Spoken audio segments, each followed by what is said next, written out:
Non sempre, ahimè, le infiltrazioni sono così evidenti, a volte sono delle vere e proprie sorprese. Continuando la pulizia del camper per il ripristino totale, in questa zona, se si va a toccare con la mano, si sente che c'è un avvallamento. Qui c'è una importante infiltrazione. Questa è stata una vera brutta sorpresa. Anche dal punto di vista esterno si nota molto bene che tutta questa parete laterale è ingrossata e quindi è uscita dalla sua sede. Quindi l'infiltrazione ha fatto gonfiare il pannello di legno qui dove c'è anche il bocchettone del gasolio. Queste sono le infiltrazioni che non ti aspetti, proprio perché sono molto nascoste. Qui quando c'è la dinette ci sono i suoi sedili, ovviamente nessuno va a controllare in quest'area, e anche perché appunto non si va a pensare che qui ci siano dei fattori particolari che potrebbero dare dei problemi, come potrebbe essere magari un bagno o gli oblò. Ecco che accorgersi di queste infiltrazioni è abbastanza anche fortuito. Infatti mio fratello si è accorto perché muovendo appunto questo fermo della tanica, ecco che non era attaccato alla parete. Questo significa che qualcosa non funzionava. Infatti la paretina è disallineata perché, essendosi gonfiata, è esplosa un po' all'esterno, ed ecco che si è capito che qui dietro c'è l'infiltrazione. L'ipotesi principale potrebbe essere che appunto questa tanica con questo tubo del troppo pieno ha lasciato l'acqua scivolare all'interno del legno e un po' alla volta ha marcito un po' tutto questo.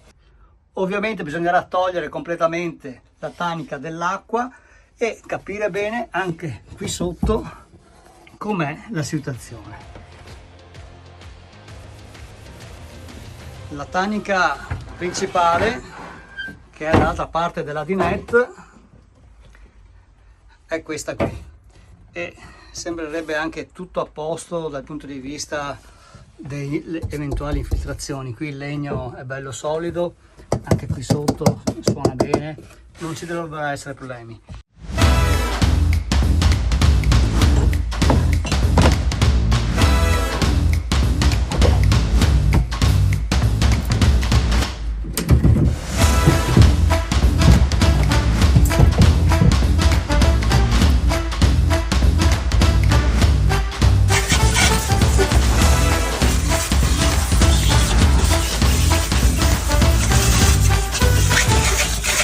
Già dalle viti si può capire che l'infiltrazione è già da un pezzo che gira, in quanto guardate il ruggine che è presente sulle viti stesse. Guardando qui sotto, molto probabilmente, come vedete qui è tutto marcio, e questo è il tubo dell'acqua. Molto probabilmente questa guarnizione ha perso acqua e ha bagnato completamente tutto questo vano, e poi l'infiltrazione è salita fino appunto a questa zona qui. Probabilmente hanno cercato di arrestare qualcosa con questo schiuma espansa, che però ha fatto altri danni perché ha fatto aprire ancora di più questa parete, come abbiamo visto anche all'esterno. Quindi diciamo una combinazione di fattori, e il fatto sta che tutta questa zona qui è completamente marcia.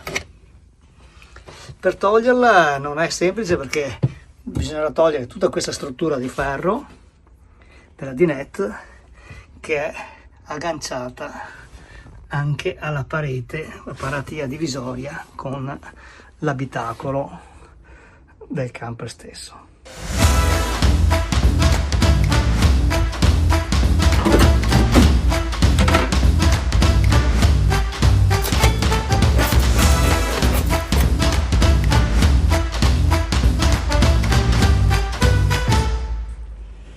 E qua adesso la situazione è un po' più pulita è leggermente più chiara.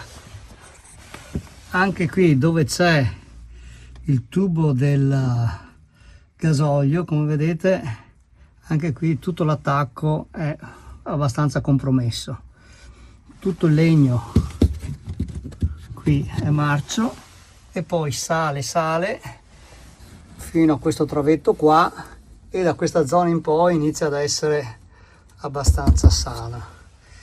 Quindi in sostanza possiamo confermare che l'infiltrazione è partita dal basso, probabilmente proprio dal tubo, questo qua, dell'acqua che andava alla tanica, si è depositata nel fondo, e quindi anche qua è tutto marcio qua sotto, questo è proprio tutto bagnato.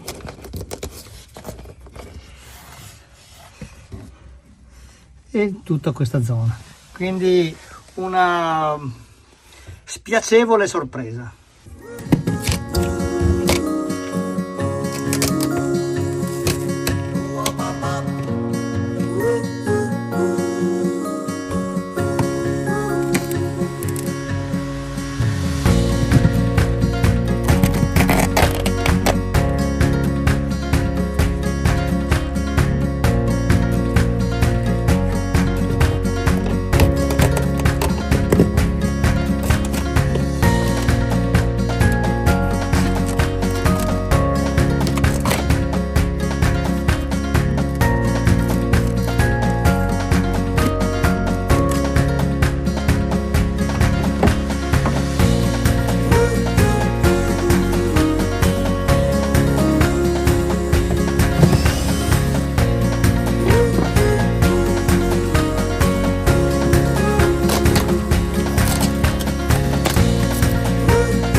Per cercare di capire meglio la situazione abbiamo girato il camper. Quindi dopo aver aperto e tolto la prima bandinella, si toglie anche la bandinella dell'abitacolo per poter poi capire meglio com'è la situazione qui sotto. Aiutandoci sempre con il nostro specchio, partiamo dalla parte più lontana, qui vicino allo scarico. Questo è il travetto longitudinale che andrà sostituito, qui è ancora abbastanza buono, e qui mentre ci avviciniamo sempre di più al serbatoio, ecco che si sfalda tutto, e qui c'è il buco dove c'è appunto anche il serbatoio. Come vedete, questo è il travetto che andrà sostituito, lì c'è del polistirolo che andrà cambiato anche questo. E qui sulla sinistra questo è raccordo con la vetroresina che fa il raccordo con la cabina di guida. Ecco qua, vetroresina e del polistirolo espanso. Quindi la parte incriminata rimane tutto questo travetto, questo primo travetto da sostituire, e qui molto probabilmente ce ne sarà un altro che invece sale verso la parete del camper. Esternamente andrà rifatta la sigillatura tra la parte in vetroresina e quella in lamiera, che qui, come abbiamo visto, era addirittura aperta, e quindi senz'altro l'infiltrazione entrava anche da questa parte. La parte interna, questo è il travetto collegato alla vetroresina che scende, e qui, come vediamo, è tutto marcio.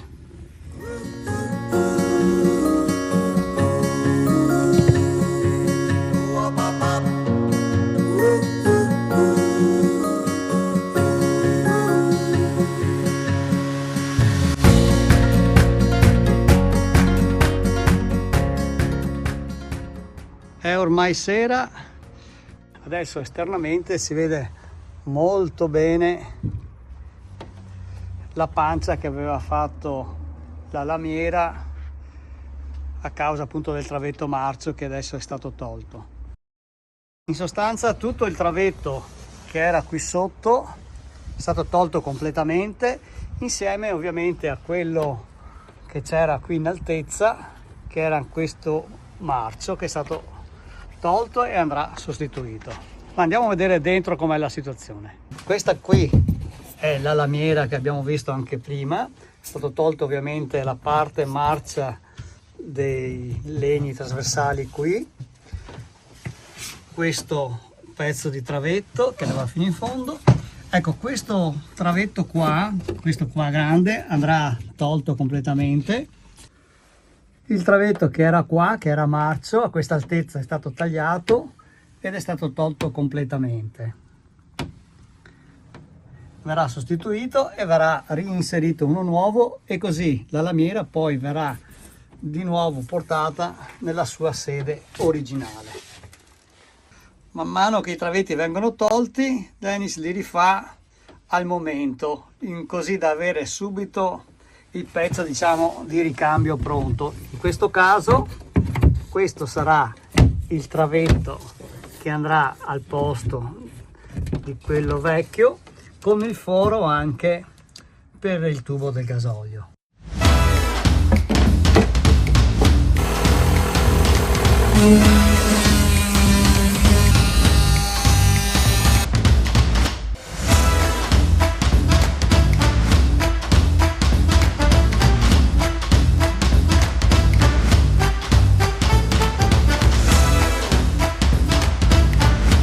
Prosegue intanto il ripristino di questa infiltrazione con i nuovi travetti che sono stati incollati, anche questi sotto, là sotto ce n'è un altro, e questo laterale che verrà poi fissato con un altro pezzo di legno, una fettuccina di legno alla vetroresina.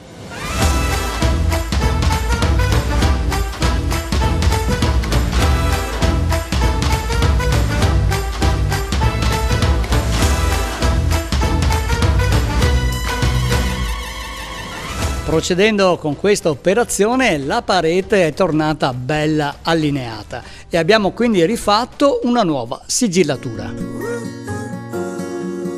Nel frattempo ci siamo occupati anche della tanica incriminata, che ora risulta pulita e sanificata, così come di altri particolari come il tappo del gasolio.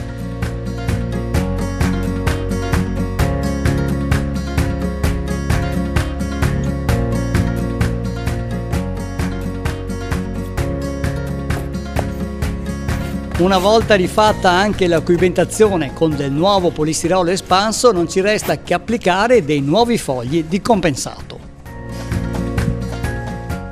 E con questa ultima tavoletta in compensato possiamo mettere la parola fine a questa brutta infiltrazione.